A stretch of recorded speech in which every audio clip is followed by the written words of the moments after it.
My daughter-in-law was laughing as she hurled the suitcase toward the lake, her eyes locked on mine. A faint, muffled sound came from inside, freezing me in place. I rushed forward, heart pounding, and grabbed it before it sank. The zipper resisted, but I forced it open. I froze. My face turned pale. What I saw inside, because inside was something I wasn't prepared to see. Before I tell you what happened next, if you're watching this, please hit subscribe to her voice. Tell me in the comments which country you're watching from. Hello, friends. My name is Margaret Ellis, and I'm 58 years old. I live just outside Savannah, Georgia, in a quiet little town called Richmond Hill. It's one of those places where the mornings are filled with bird songs and the evenings smell like rain and pine. Everyone knows everyone here, or at least they think they do. Life had been relatively peaceful since my husband passed away 5 years ago. Why, I had built a small routine for myself, tending to my garden, walking by the creek near our home, and keeping in touch with old friends from church. But that peace changed when my son Ethan and his wife Lydia asked me to move in with them. At first, I thought it would be a good idea. I wanted to be close to my family, help with the house, and spend more time with my grandchildren. But Lydia was not the sweet, caring daughter-in-law I had hoped for. At first, the small things went unnoticed. She would forget to include me in family meals or make subtle comments about my cooking. But over time, her coldness turned into something more deliberate. She would leave the doors locked when I tried to go into the living room. She would hide my things. And she even started to manipulate Ethan, convincing him that I was becoming too much to handle. Ethan, who I had raised with so much love and care, began to distance himself, leaving me feeling like a stranger in my own family. At night, I would lie awake, hearing the laughter of Lydia echoing through the halls while I felt invisible, powerless, and small. I had spent decades raising my son and trying to be a good mother, and yet here I was, treated like a burden in the home I helped build. The turning point came one late afternoon when I noticed Lydia acting suspiciously around the old suitcase that belonged to my late husband. She would glance at it nervously, muttering to herself as she cleaned around it. Something about her movements didn't sit right with me. I decided to observe quietly, pretending not to notice while my heart raced with a mix of fear and suspicion. On the day it happened, I had just finished watering my garden when I heard Lydia's laughter echoing down the hallway. She was carrying the suitcase, her eyes locking on mine as if daring me to interfere. My heart dropped as I realized what she was about to do. She hurled the suitcase toward the lake at the edge of the property, laughing as it hit the water with a heavy splash.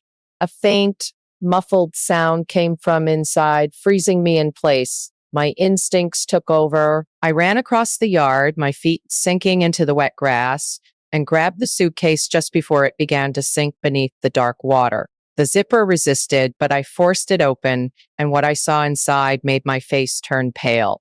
Papers, photographs, papers, and some old belongings of my late husband were scattered inside. Things that Lydia had hoped would vanish with the water, things she had tampered with to make it seem like I was losing my mind or plotting something myself. My mind raced, trying to make sense of it all. Lydia had planned this carefully, trying to manipulate Ethan against me while destroying any trace of my husband's legacy. But I felt a quiet strength rising within me, a determination to reclaim my dignity and take a sweet, calculated revenge. I knew I couldn't confront her in the heat of the moment. It would alert her, and she was clever. I needed patience, subtlety, and a plan that would ensure justice without turning me into the villain she wanted me to be. I spent the next few days quietly examining the contents of the suitcase, noting the forged letters, the hidden documents, and the little tricks Lydia had used to try and paint me as unstable. Every detail mattered. Every piece of evidence was a thread in the web I would carefully unravel. I also started reconnecting with friends I trusted, people who knew my character and could help me navigate the delicate steps ahead. Each night, I lay awake thinking of the ways I could restore my honor and expose Lydia's deceit without hurting my son in the process. Ethan was still my son, and I loved him dearly. I wanted him to see the truth for himself, not through accusations or anger, but through undeniable evidence that would shake him awake. The garden that had once been my sanctuary now became my place of planning and reflection.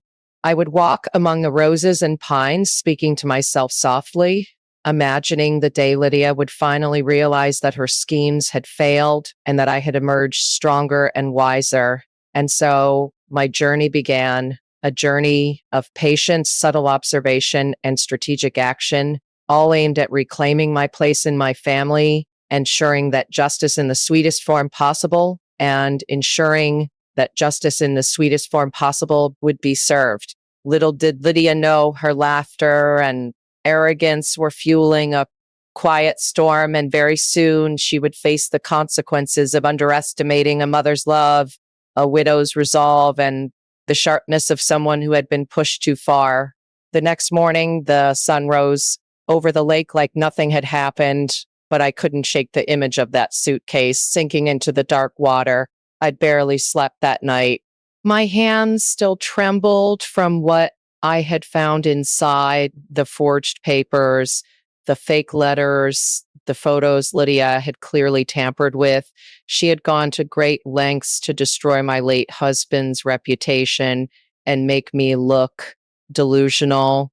But one thing Lydia didn't know about me was that I wasn't as fragile as I looked. My years may have slowed my body, but not my mind.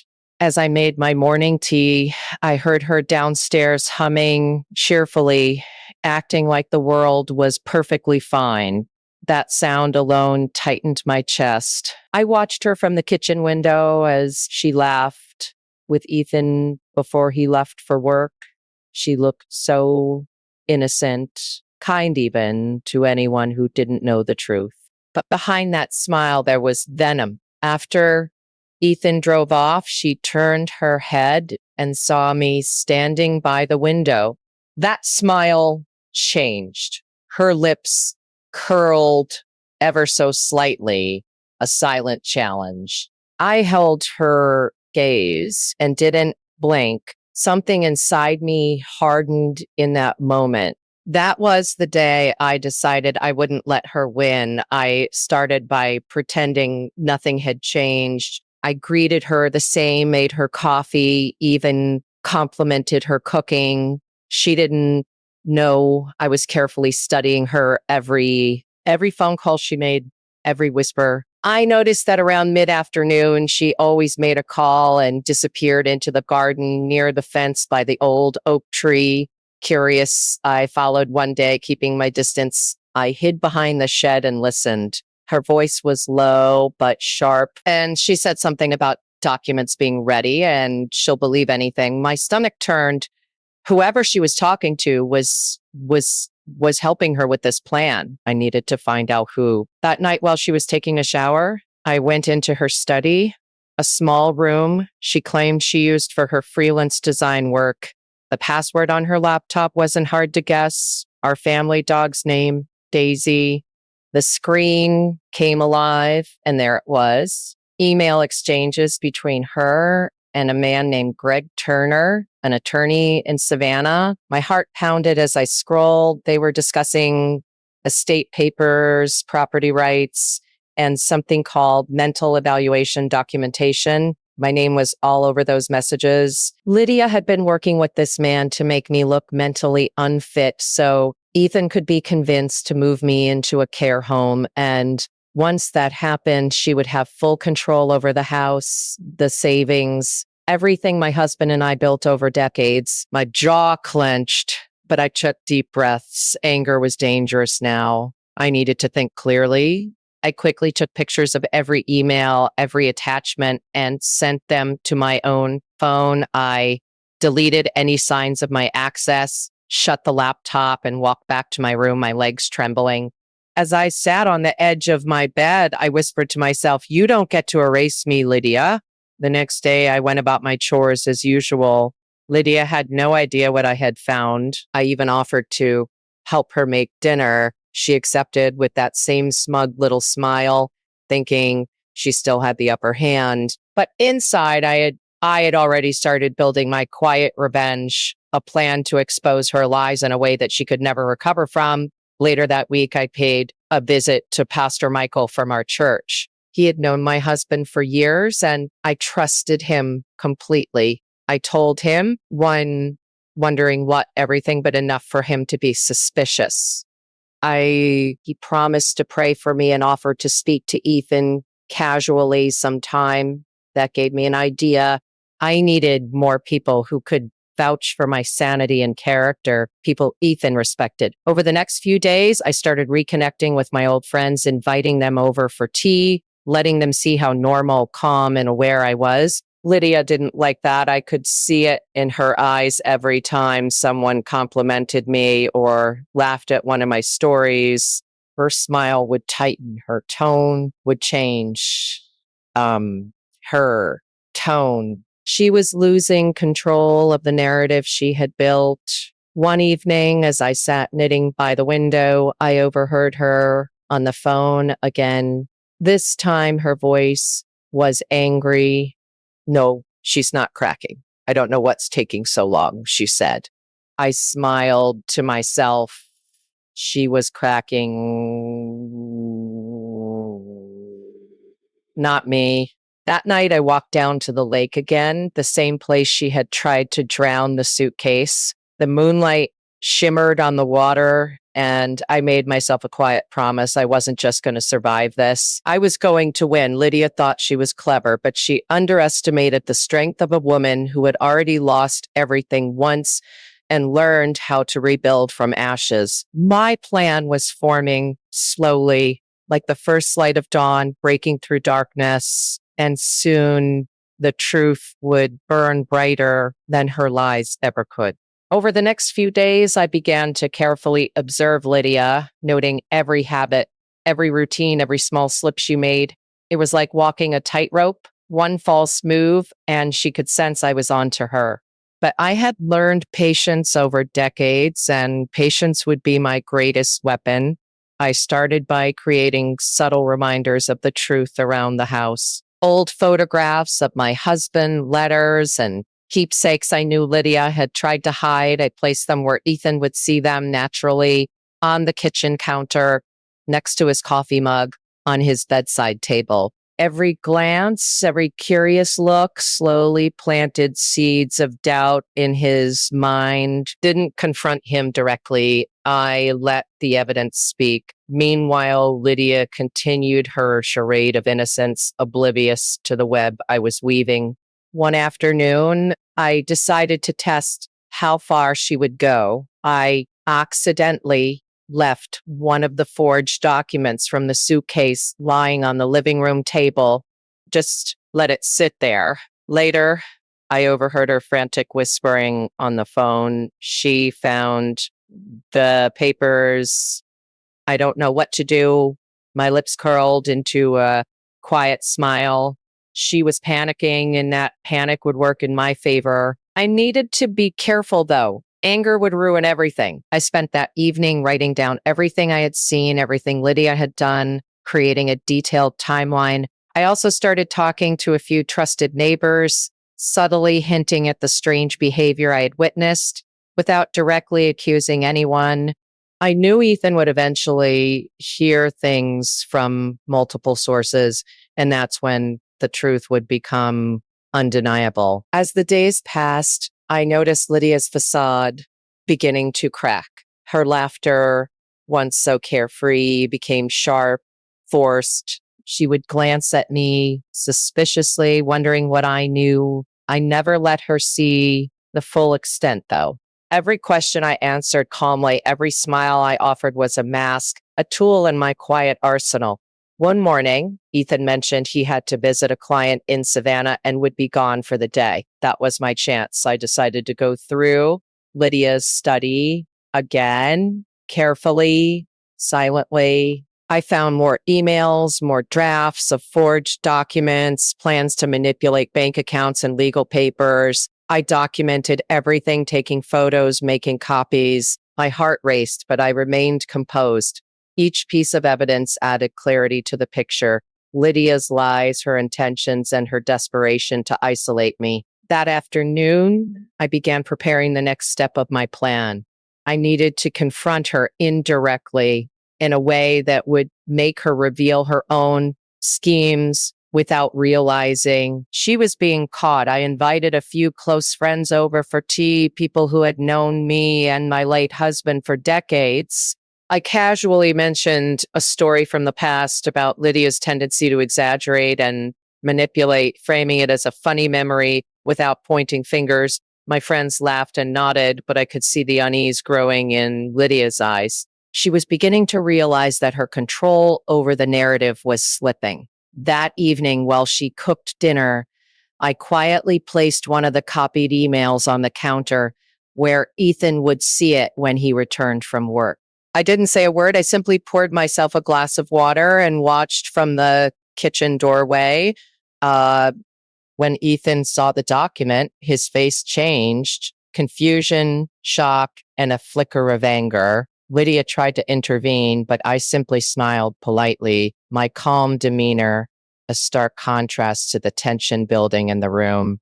Over the next few days, I continued my subtle exposure strategy. I allowed Ethan to notice small inconsistencies in Lydia's stories, pointing out little things in passing conversation that didn't add up. I remained calm, gentle, and respectful, never showing anger, but always planting the seeds of doubt. One night, as I prepared for bed, I found Lydia standing at the window, staring out at the lake with a worried expression. She didn't see me, but I observed quietly.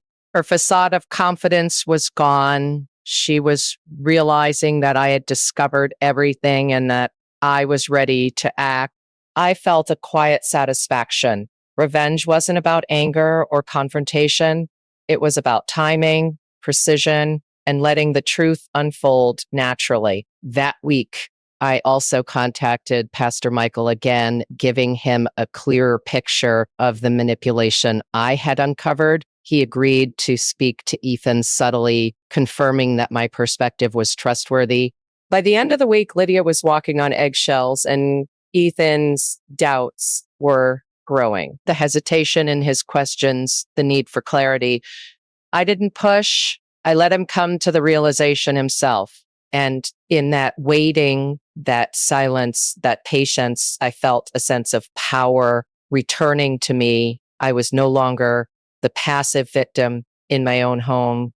I was quietly reclaiming my space, my dignity, and my family. The pieces were falling into place. And very soon, Lydia's web of lies would collapse under the weight of truth. Every careful step, every calculated move was bringing me closer to the moment where justice, sweet and undeniable, would be mine. By now, Lydia's nervous energy was impossible to ignore. She moved through the house like a cat on a hot tin roof. Every glance over her shoulder, every whispered phone call, every forced smile betraying the panic building inside her. I watched quietly, taking mental notes, letting her underestimate me while I prepared my next move. I spent hours going through the suitcase again, revisiting each document, each photo, each letter, analyzing how she had tried to twist my late husband's memory against me. It was cruel, calculated, and personal. But I knew the truth held more weight than any lie she could fabricate. One evening, I decided it was time to create an undeniable confrontation. I wrote a careful note to Ethan, leaving it where he would find it in the morning. Please read this before you speak with anyone today, Mom. Inside, I included photos of the documents Lydia had manipulated alongside a brief explanation of how she had tried to frame me. I didn't use angry words. I didn't accuse. I simply laid out the facts. That morning, as Ethan read the note, I sat quietly at the breakfast table, pretending to read the newspaper. I could feel Lydia's gaze, sharp and calculating, burning into me. She knew something had happened, but she didn't yet understand the scale of my plan. Ethan's expression shifted from confusion to disbelief, and I could see the gears turning in his mind. Questions, memories, and doubts colliding as he processed what I had carefully prepared. Lydia tried to interrupt, tried to charm and manipulate, but Ethan held up the documents, staring at her. His eyes met mine, searching for reassurance. I nodded, slightly calm, composed, letting him draw his own conclusions. Over the next few days, I began introducing small, indirect reminders of the past, stories about my husband, family memories, even casual mentions of Lydia's earlier manipulations, always framed as nostalgia or humor. Each conversation subtly reinforced the truth, while Lydia's attempts to deflect only made her seem more suspicious. I noticed her starting to isolate herself in corners of the house, her laughter disappearing, replaced by tight-lipped frustration. One night, as I sat on the porch sipping tea, I saw her standing by the lake again, muttering under her breath, clearly replaying every moment she had tried to deceive me. That's when I realized my plan was working perfectly. She was unraveling, and I hadn't even made a direct move yet. The sweet revenge I had envisioned was taking shape slowly, patiently. I spent the following week preparing evidence zones around the house, strategic placements of photos, letters, and documents that Ethan would naturally come across. Every placement was intentional, designed to guide him toward the truth without me ever speaking a single accusatory word. I also reached out to a close friend from the neighborhood, someone who had seen Lydia's odd behavior over time. They agreed to casually mention small incidents to Ethan, reinforcing the inconsistencies Lydia had tried to hide. It was subtle, untraceable, and perfectly executed. One afternoon, I overheard Lydia whispering to a friend on the phone, "I can't let her ruin everything. She's too clever." My lips curled into a quiet, victorious smile. She finally understood that I was fully aware of her schemes, and she was powerless to stop the consequences that were approaching. By the weekend, Ethan was observing the house differently, noticing the patterns I had carefully highlighted. He asked me questions about certain photos, certain letters, all while Lydia tried to maintain composure. I answered calmly, gently, never showing the fire that was quietly building inside me. This was the essence of my plan.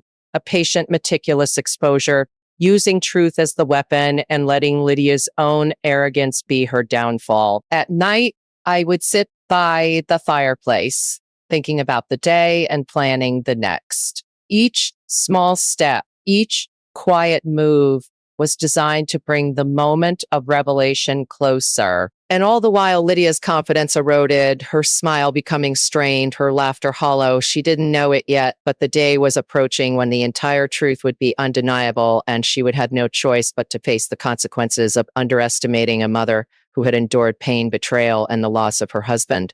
I had learned over the years that true revenge was not about confrontation or shouting. It was about patience, strategy, and timing. I had the patience, I had the strategy, and soon I would have the timing perfectly aligned.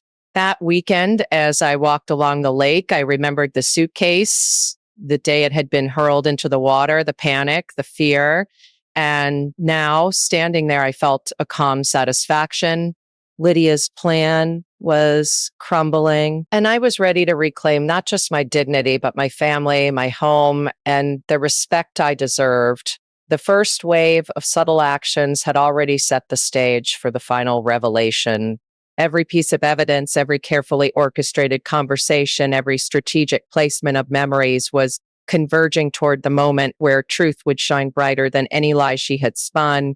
And I waited patiently with quiet confidence, knowing that sweet, undeniable justice was just around the corner. I had survived betrayal once before, but this time I was not only surviving, I was orchestrating a comeback that Lydia would never forget. She had underestimated the heart of a woman who had loved, lost, and endured. And very soon, the moment of reckoning would arrive, silent, precise, and absolutely perfect. By now, Lydia's nervousness was palpable. She moved through the house cautiously, avoiding eye contact whenever she could, and her once loud, confident laughter had dwindled to quiet, forced chuckles that didn't reach her eyes. I watched from the kitchen window as she paced near the garden, her phone glued to her ear. Every whispered word, every quick glance around the room told me she was aware that something was happening, but she didn't know what.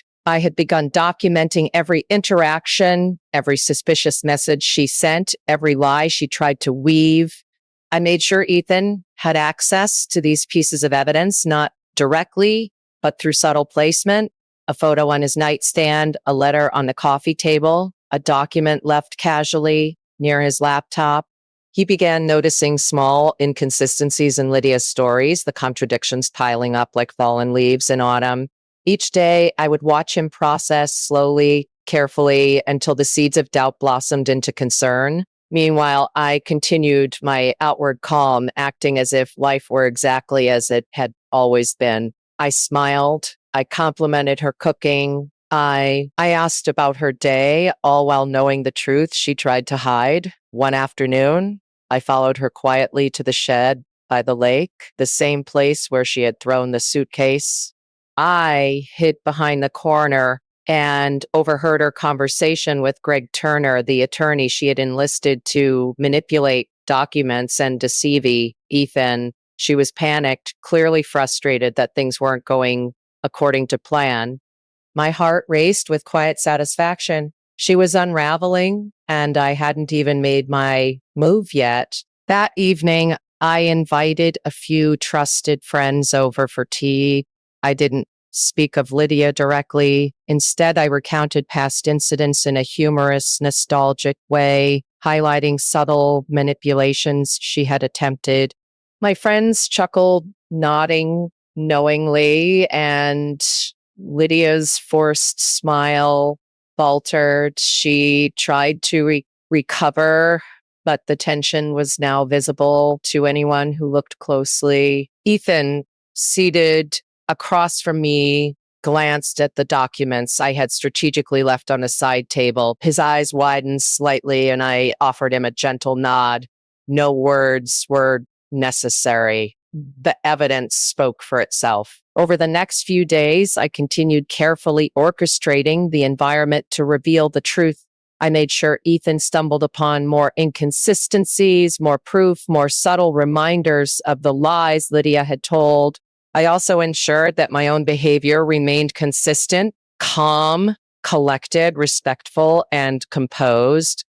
It was a stark contrast to Lydia's growing anxiety. One night, I found her in the study, whispering furiously into the phone. "She's found the papers. I don't know what to do," she hissed. Whoa. I smiled quietly to myself. She was finally realizing that her grip on our home and on Ethan was slipping. My revenge didn't need anger, it needed patience and precision. I spent hours going through the documents and emails, ensuring that every piece of evidence was organized, easy to access, and undeniable.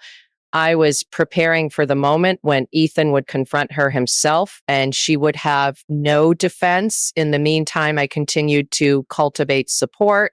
I spoke with neighbors, casually mentioning odd behaviors I had witnessed, and slowly the community started noticing Lydia's inconsistencies too. It was subtle, but the whispers began to circulate and Lydia sensed it. Her tension became almost palpable. She walked more cautiously, her laughter disappeared entirely, and she started second guessing every move. I watched all of this unfold with quiet satisfaction. The day was approaching when the puzzle pieces would fit perfectly, revealing the truth without me uttering a single harsh word. Each step I took, each small action, was part of a larger plan, a careful orchestration of truth, evidence, and patience. I recalled the day she hurled that suitcase into the lake, the panic in her eyes, the horror in my heart. And now, standing here months later, I felt calm, I wasn't angry. I wasn't seeking chaos. I was reclaiming what was rightfully mine, my dignity, my family, and the respect I deserved. The house had grown tense, every room filled with the unspoken truth of Lydia's deception. And all the while, I remained the calm center, the silent observer, the woman who had endured betrayal and was now orchestrating justice with careful precision. The next phase of my plan was already forming in my mind. I would let Ethan connect the dots himself, seeing the discrepancies, understanding the manipulations, and realizing the truth. Lydia would have no escape, no excuse, no alibi. And when that moment arrived, the sweet satisfaction of justice would finally be mine. Each day, each interaction, each subtle placement of evidence brought me closer to that ultimate revelation. I had learned over the years that the most powerful revenge was not loud or confrontational. It was quiet, strategic, and inevitable. Lydia had underestimated the heart of a woman who had loved, lost, and endured. Soon she would learn that patience, observation, and meticulous planning could dismantle even the most calculated lies. And Margaret Ellis of Richmond Hill, Georgia, would watch as the truth finally prevailed, not with anger, but with the quiet dignity of a woman who had survived and triumphed. Week moved slowly, each day unfolding like a quiet storm. Lydia's anxious glances, her forced smiles, her whispered phone calls, they all told me she knew I was on to her, but she didn't realize the full extent. I had begun planning the next stage of my revenge, subtle, untraceable, and entirely undeniable. I spent my mornings in the study organizing the documents from the suitcase, cross-referencing emails, letters, and photographs, making sure every piece of evidence fit neatly into a timeline that Ethan could follow without question. My afternoons were spent interacting with Lydia as if nothing were wrong. I complimented her cooking, laughed about her day, laughed at her jokes, all while mentally cataloging her every reaction. I had learned long ago that the most effective revenge was a patient one. One morning, I noticed Lydia lingering by the kitchen counter, her eyes darting toward the papers I had strategically left in plain sight. She hesitated, then picked one up, her fingers trembling slightly. I pretended not to notice, pouring myself a cup of tea and watching her internal panic begin to bubble to the surface. That evening, I invited Ethan to sit down with me for a casual conversation. I spoke softly about memories from the past, stories about my late husband, his dedication to family, and the values he had tried to instill. I let these anecdotes subtly highlight Lydia's manipulations without ever accusing her outright. Ethan listened intently, eyes narrowing slightly as he absorbed the subtext. He had begun to see the inconsistencies, the gaps in Lydia's explanations, and the subtle hints I had planted over weeks. That night, I noticed Lydia sneaking into the study, perhaps hoping to remove or alter evidence. I observed silently, feeling a quiet thrill. She was making mistakes now, revealing herself without realizing it. Every slip, every whisper, every hesitant movement added clarity to the picture I had been carefully constructing. Over the next few days, I continued with my strategy. I introduced small reminders into the house, letters from old friends, photographs of family gatherings, documents Lydia had tried to hide, all placed where Ethan would naturally come across them. I never confronted him directly. I let him observe, let him question, let him draw his own conclusions. Meanwhile, Lydia's behavior became increasingly erratic. She avoided my gaze, muttered under her breath, and began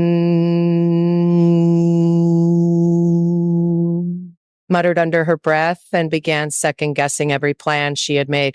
I could feel the tension building, a quiet storm within the walls of my home. One afternoon, I overheard her on the phone speaking rapidly to an unknown contact. She knows everything. I can't believe this is happening. I smiled quietly. Finally, she understood that her control had slipped and she was powerless to regain it. I had not acted out of anger or revenge in the traditional sense.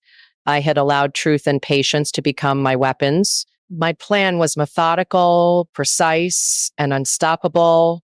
That weekend, I decided it was time to introduce another element into the equation, a neighbor who had witnessed some of Lydia's suspicious behavior. I invited them over casually, letting them mention certain oddities they had noticed without explicitly accusing anyone. Ethan, of course, heard everything, and it all added to the mounting evidence against Lydia. She was losing her composure, and I could see the panic beginning to dominate her every move. That evening, I placed a folder on Ethan's desk containing photos and documents, neatly organized. Neatly. I didn't speak of it. I simply poured a glass of water and sat back, observing silently. Ethan opened it slowly, his eyes widening as he read each page. Lydia hovered nearby, attempting to charm, attempting to redirect attention.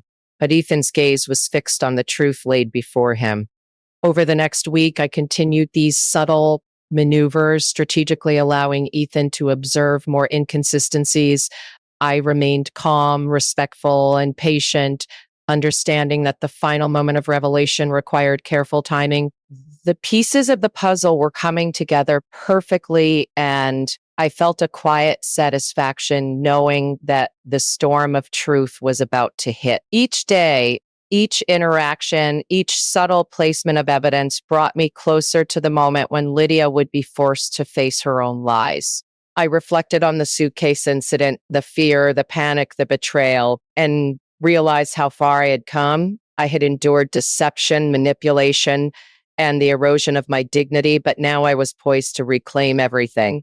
My revenge would not be loud. My revenge would not be loud. It would not be confrontational, but it would be inevitable, precise, and completely satisfying. Lydia had underestimated a woman who had loved deeply, endured patiently, and now, with careful strategy, was reclaiming her family and her life. The days passed, tension mounting quietly in every room, until the moment I had been preparing for finally began to take shape. Ethan was now observing the inconsistencies, questioning the behavior he had long accepted, and the foundation of Lydia's deception was crumbling.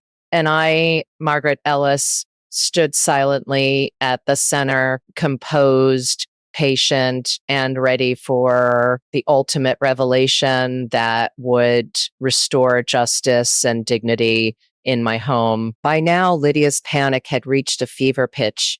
She moved through the house cautiously, avoiding any direct conversation with Ethan, and her once confident demeanor had completely faded. Every step she took was hesitant. Every glance over her shoulder betrayed fear. I continued my careful observations, noting every twitch, every misstep, every whisper, and every lie. My revenge had evolved from patient observation to a calculated orchestration. I made sure that Ethan continued to notice small inconsistencies, misplaced letters, photos that didn't match her stories, casual references to events she had tried to erase from memory. One afternoon, as Lydia tried to sneak a note into Ethan's office, I intercepted it subtly, reading the content without her knowing. It was a desperate attempt to manipulate him further, to keep him from seeing the truth. I smiled quietly to myself. Her panic was making her predictable. Later that day, I invited a longtime friend, someone who had known my late husband and had also witnessed Lydia's subtle manipulations, over for tea. During our conversation, I casually brought up past events, using humor and nostalgia to frame Lydia's actions. in a way that Ethan could observe without me having to say a word. Ethan listened intently, beginning to connect the dots himself. He asked questions not about accusations, but about memory, about the truth, about things he had noticed that didn't quite add up. Lydia's face twisted with frustration, and she tried to redirect the conversation, but it was too late. The first cracks in her confidence were forming. Over the next few days, I continued the subtle orchestration. I placed additional documents and photographs in areas where Ethan would naturally encounter them. I did not confront Lydia directly. Instead, I allowed the evidence to speak for itself. Each time she tried to act normal, each time she attempted to maintain her facade, she only made her deception more obvious. One evening, I saw her in the study, panicked and whispering into her phone. She knows Ethan is noticing everything and I can't stop it. I didn't intervene. I simply observed. Every moment of her panic was another thread unraveling the web she had tried to weave. My patience was paying off. I had learned that revenge was not about confrontation or anger.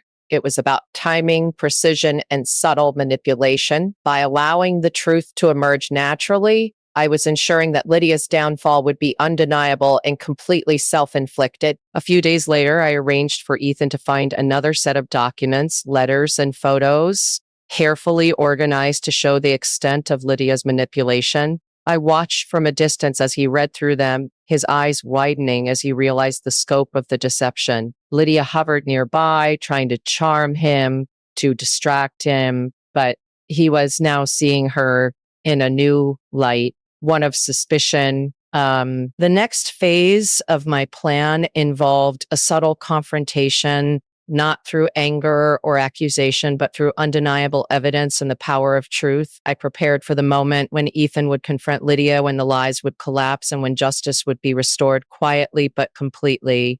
My revenge had been a patient symphony of observation, manipulation, and precision. Lydia had underestimated a woman who had survived loss, endured betrayal, and had now become the silent architect of her own downfall. Soon, Ethan would see the full picture, and Lydia would have no choice but to face the consequences of her actions. And I, Margaret Ellis, would finally reclaim my dignity, my family, and my home, not with anger, but with quiet, undeniable justice. Every small step, every strategic placement of evidence, and every patient interaction had brought me to this moment. And I knew that the final act of this silent, sweet revenge was imminent. My heart was calm, my mind clear, and my plan meticulous. Lydia's downfall was just around the corner, and I would witness it unfold with quiet satisfaction, knowing that patience and strategy had prevailed over deceit and arrogance. The days grew longer, and the tension in our house became almost tangible. Lydia's facade was cracking faster now. Every small interaction, every forced smile, every hurried explanation to Ethan only deepened the web of lies she had spun, and I quietly documented it all. I spent hours each day arranging evidence so that Ethan would notice it naturally without any suspicion that I had orchestrated it. I left photographs on the coffee table, letters slightly unfolded on the kitchen counter, and subtle references to past events tucked into his books. Each piece was strategically placed to create a trail of undeniable truth, and it was working. Ethan began asking questions, seemingly casual, but loaded with concern and observation. "Mom," he would say, "didn't Lydia tell us she sent this letter to her lawyer? Or I thought this photo was from last year, but why does it show something different?" I merely smiled, answered gently, and let him discover the inconsistencies himself. Meanwhile, Lydia's anxiety had escalated to the point where she could barely keep her composure. I could sense it in the way she moved through the rooms, the way she avoided eye contact, and the way she muttered to herself when she thought no one was listening. One morning, I caught her peeking through the study window, clearly worried that I was organizing evidence or setting another trap. I simply poured myself coffee, humming a soft tune and watched her scurry away, panic evident in her every movement. I began spending more time outdoors, arranging casual encounters with neighbors who had witnessed some of Lydia's suspicious behavior.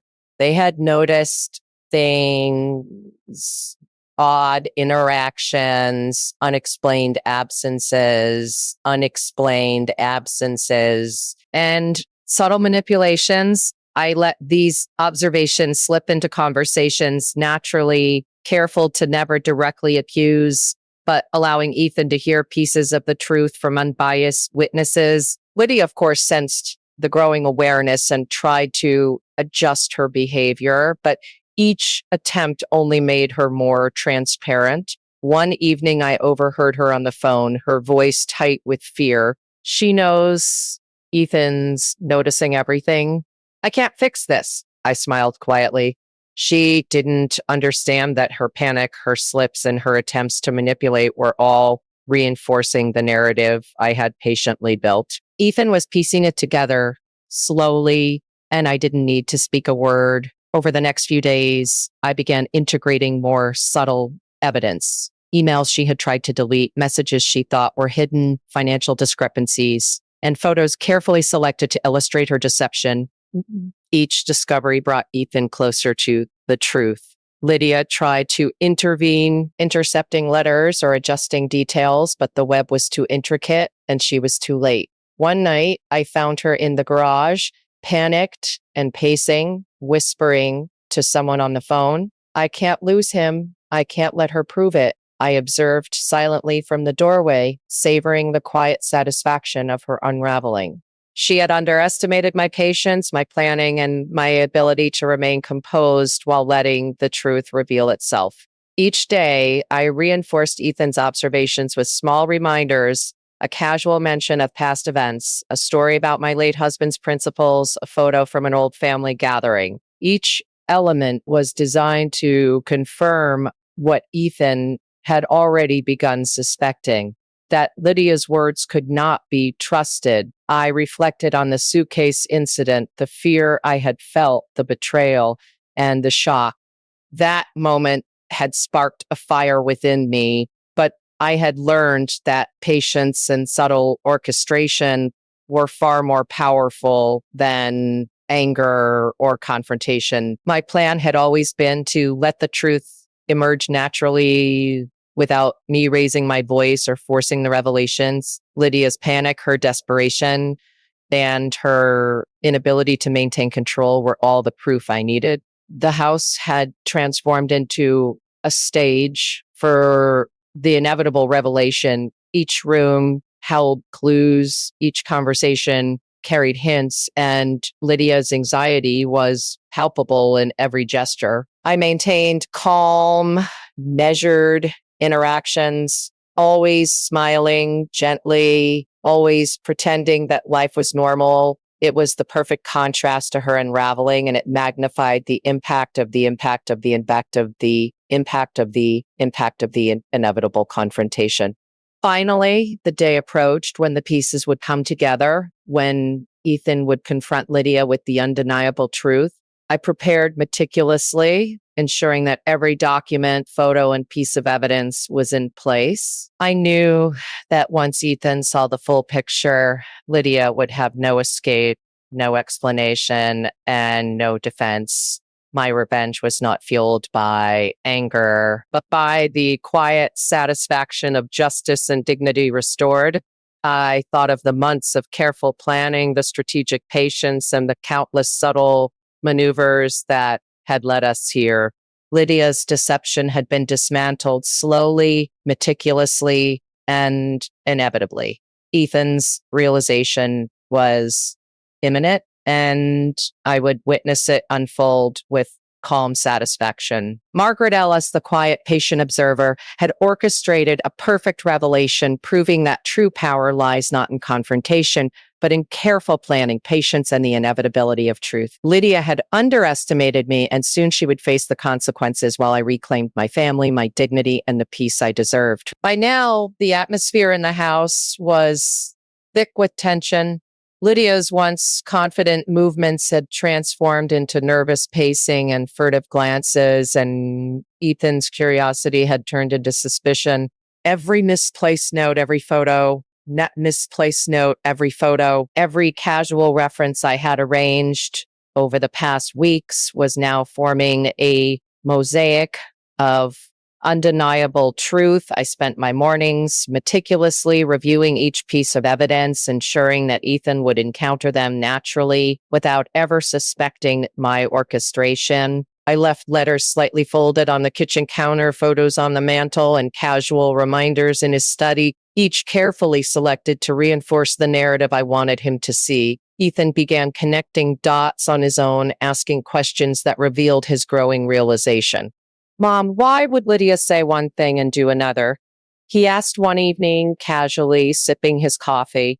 I merely smiled and responded gently. Sometimes people hide the truth to protect themselves or to manipulate situations.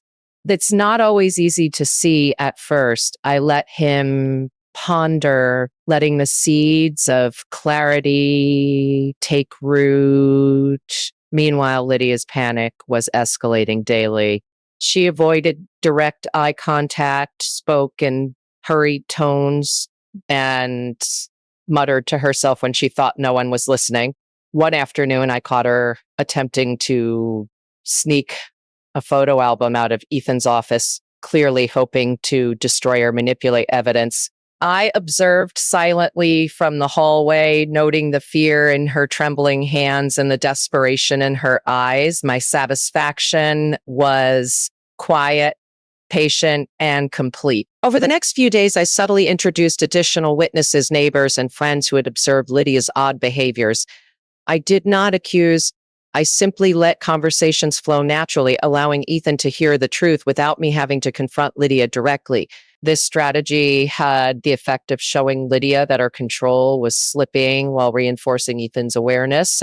She could sense the tightening grip of truth and began making mistakes, slips in conversation, contradictions in her stories, and attempts to charm her way out of accountability. I noted each one carefully. The next phase involved allowing Ethan to witness interactions that highlighted Lydia's manipulations. During a casual family dinner, I shared a memory of my late husband and his unwavering honesty, subtly illustrating the values Lydia had been undermining. Ethan listened intently, drawing his own conclusions while Lydia struggled to maintain composure, her eyes flicking nervously between us. I could see the panic growing, the tension building, and I remained calm, observing quietly. That evening, I strategically left a folder on Ethan's desk containing letters, photographs, and small documents showing inconsistencies in Lydia's behavior. I did not comment. I simply poured myself tea and watched as he discovered each piece of evidence. Lydia hovered nearby, attempting to redirect attention, but it was too late. Ethan's focus was entirely on the undeniable truth. Over the following week, I continued reinforcing the narrative. I placed additional reminders of past events and locations Ethan would notice naturally. Each subtle placement was calculated to highlight Lydia's deception without my direct involvement. Lydia's attempts to intervene became increasingly frantic. She whispered hurriedly on the phone, moved documents around, and tried to charm Ethan into dismissing evidence, but the structure I had built was solid. One evening, I overheard her whispering to a friend, her voice trembling. She's too smart. Ethan is seeing everything. I can't stop it. I smiled softly, appreciating the poetic justice of patience and meticulous planning. I reflected on the initial suitcase incident, remembering the shock and fear I had felt. That single moment had sparked the careful orchestration that now culminated in Lydia's unraveling. By remaining composed, strategic, and patient, I had allowed the truth to reveal itself, letting Lydia's panic and errors confirm the narrative I'd constructed. Finally, I prepared for the inevitable confrontation. Everything was in place: the documents, the photos, the witness statements, and the subtle reminders. Ethan was now fully aware, and Lydia had no means to maintain her facade. My revenge had been carefully calibrated, unhurried, and complete, relying on patience, observation, and the undeniable power of truth. Margaret Ellis had endured manipulation, betrayal, and attempts to undermine her dignity. Yet, through strategic planning and calm persistence, she had ensured that the truth would prevail, justice would be quietly served, and her family and home would be restored. Lydia's downfall was imminent, a result of her own arrogance and the methodical orchestration of a patient, cunning woman who understood that revenge is sweetest when delivered with precision, subtlety, and undeniable proof. And each patient observation had brought us to this point, and the final act of quiet, sweet justice was about to unfold. By this stage, Lydia's anxiety had become nearly palpable. She moved through the house like a shadow of her former self, every step uncertain, every glance over her shoulder a testament to her mounting fear. I continued my quiet observations, noting every slip, every hesitation, and every misstatement. Each of Lydia's missteps fed into the subtle narrative I had been building for weeks. I arranged evidence carefully so that Ethan would discover it without suspicion, leaving photographs on the mantle, documents slightly unfolded on desks, and letters casually visible in the kitchen. I ensured that each item told a story, corroborating previous inconsistencies and creating a mosaic of undeniable truth. Ethan's curiosity had evolved into scrutiny. He began asking questions that revealed his growing awareness of Lydia's deception. Mom, why does this letter contradict what Lydia told us? He would ask, his voice calm but probing. I smiled quietly, answering gently, letting him draw his own conclusions. Lydia's panic escalated as she realized her control slipping. One evening, I caught her frantically searching through a cabinet, whispering to herself in desperation, I can't let him see. She can't prove anything. I observed silently, savoring the quiet satisfaction of her unraveling. Over the next few days, I introduced subtle reinforcements to the narrative. Neighbors and friends who had witnessed Lydia's strange behaviors were encouraged to share their observations naturally during casual encounters with Ethan. I did not need to accuse. The truth emerged on its own, woven seamlessly into daily life. Lydia's attempts to manipulate or intercept evidence became increasingly frantic. She tried to charm, distract, and mislead, but each effort only made her misdeeds more transparent. I meticulously documented every action, ensuring that Ethan would notice the patterns without any prompting from me. One afternoon, I observed her attempting to remove photographs from the living room wall, clearly fearing that Ethan might discover connections she had tried to obscure. I did not intervene. I simply poured myself a cup of tea, humming softly, and watched her panic escalate.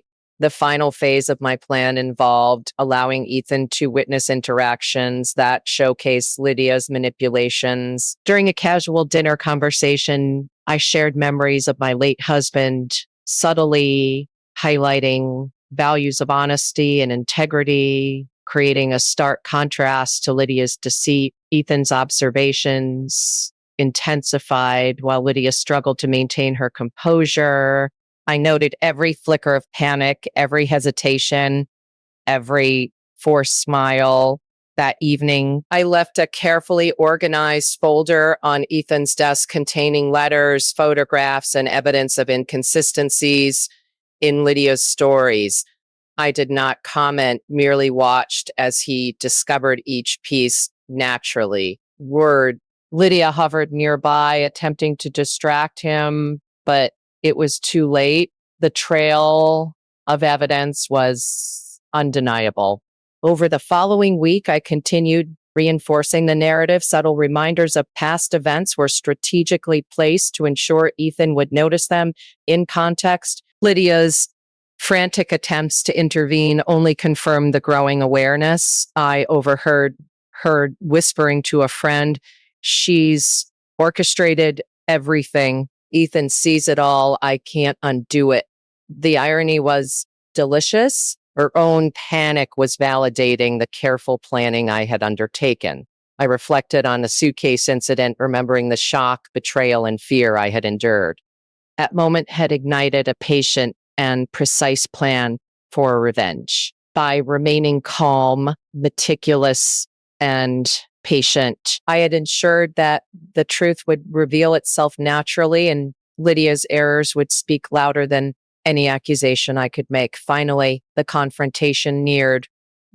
Everything was in place: documents, photographs, subtle cues, and the evidence of Lydia's own actions. Ethan was fully aware, and Lydia had no means of escape or explanation. My revenge was precise, measured, and patient, a testament to strategy and subtlety over confrontation and anger. Margaret Ellis had endured manipulation and deceit, yet she had orchestrated the perfect revelation, restoring her family, her dignity, and her peace. The final act of quiet, sweet justice was imminent. Lydia's downfall, a direct result of her arrogance and underestimation, would unfold before Ethan's eyes, undeniable and complete. Each piece of evidence, every careful observation, and every patient maneuver had brought us to this moment.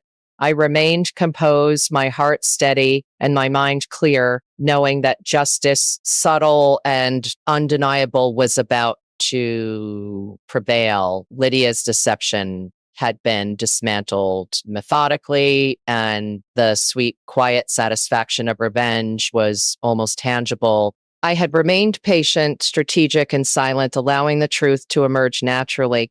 Soon, Ethan would confront her, and the culmination of months of meticulous planning would bring closure, justice, and the restoration of peace in our home. Margaret Ellis, resilient and observant, had reclaimed her dignity, her family, and her home, proving that patience, intelligence, and careful planning are the most powerful tools of all. By now, every move Lydia made was shadowed by fear.